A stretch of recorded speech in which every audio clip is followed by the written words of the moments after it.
Hey everyone, welcome back to the channel. Thanks for tuning in for today's tip. And I've got for you one that is so important. Guys, this qualifies as another episode of School of Hard Knocks. And if you're not familiar with the School of Hard Knocks, these are episodes where I take something I learned, an extremely valuable lesson, and I provide it to you guys so that you can learn from my mistake and not suffer the same pain that I did. So you all know that I like to create a lot of reaction strikes, whether that's stroking a jig, whether that's ripping a rattle trap or a chatterbait out of grass, or creating a lot of deflection with my swim jig or a swim bait, anything where I'm really creating a lot of movement with my bait to try to create reaction strikes. And one of the things that happens with that is a lot of times you're out of position to set the hook. And if you set the hook in the wrong position, you're going to lose the fish more times than not. And this is where the School of Hard Knocks comes in. I've had several tournaments early in my career where I was generating a lot of strikes, but I was losing a ton of fish and a lot of big fish. And I got to tell you, this goes back to when I learned to fish a jig in a traditional stroking manner, which is a very popular technique to do on a lot of the ledge lakes, the TVA lakes. And I learned from a really good buddy of mine, Chuck Rounds. He took me out on the water. He's like, Matt, you love to fish jigs. I want to show you the proper way to stroke a jig. And he showed it to me, and I've done a video on that, and I'll attach that video to the end of this so that you can learn from it. One of the most valuable lessons he gave me that day was when to set the hook and when not to set the hook. And this is not just about jigs, guys. This is about so many different baits, and that's what I want to show you. So I'm going to take you down to the water, and I'm going to give you a couple of examples of when to set the hook and when not to set the hook, because honestly, if you're doing it wrong, you're going to lose a ton of bites. So let's go check it out. Okay, so we're at the water. I've got my Dirty Jigs Luke Clausen compact pitching jig, little 3-inch Berkeley Pit Boss on the back. One of my favorite jig combinations when I'm stroking a jig.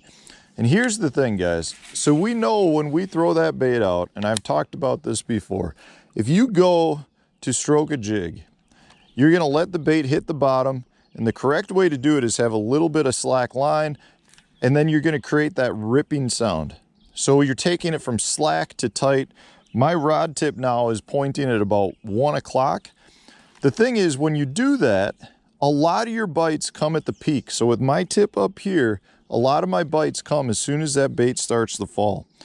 If I feel that bite, so I'll get a bite right there. If I feel that bite and try to just lean into the fish, I'm not going to generate enough power to drive that hook home. You will lose that fish almost all of the time. And a lot of times when you're fishing deeper fish on ledges or on deeper grass lines, those fish immediately come up to the surface and jump. And that entire time, if you set the hook when your rod tip's at 1 o'clock, you're just trying to catch up line because you've got all of that slack line. And if you set the hook when you're up here and just lean into them, you're just trying to catch up the whole time as that fish is coming up to the surface, which means you've got more slack you got to reel in. And when that fish jumps, they'll throw the hook. So you do never want to set the hook if you're stroking a jig at the top there. So if I raise it up, I stroke it up, and I feel the bite right there before it hits the bottom, you reel down, tighten up, and then just swing away like you normally would. That is the correct way to do it. That is something that I've learned the hard way. I always, the reaction is when you stroke it and you feel the bite up here, to just lean back and try to set the hook immediately. It doesn't work that way. The one thing I'll say is when those fish bite the bait after you stroke it up high, so I'll stroke it up high, when they hit it there, they have got it. They ate the bait. Very rarely do they not have the bait. So you have enough time to reel down quick and then just really hit them hard. And that's the correct way to do it. Because remember, you've got a weed guard on this bait. You have to drive that hook home in order to get that weed guard to push through. But again, guys, it's not just the jig. If this were a chatterbait and I'm throwing it out working a grass flat, and I'm getting it stuck in the grass and I'm ripping it out, ripping it out, ripping it out. A lot of your bites come as soon as that bait hits its peak and starts falling back into the grass. So when you rip it and that fish hits right there, if you just try to reel into them, you're not going to generate enough power to drive that hook home. So what you want to do is feel that bite, reel down, and then swing away and hit them hard. That's the correct way to do it. And again, it's so many different presentations. The only time where it's sometimes okay to do that is if you're ripping a rattle trap out and they hit it, and that's just because of the fact that you've got 6 exposed hooks on your treble hooks. But even then, I still think it's better to reel down and really tighten up and hit them, because when you generate that reaction strike, more times than not, the fish have eaten that bait and they have it fully down their mouth. So do not try to just lean into them as soon as you feel the bite.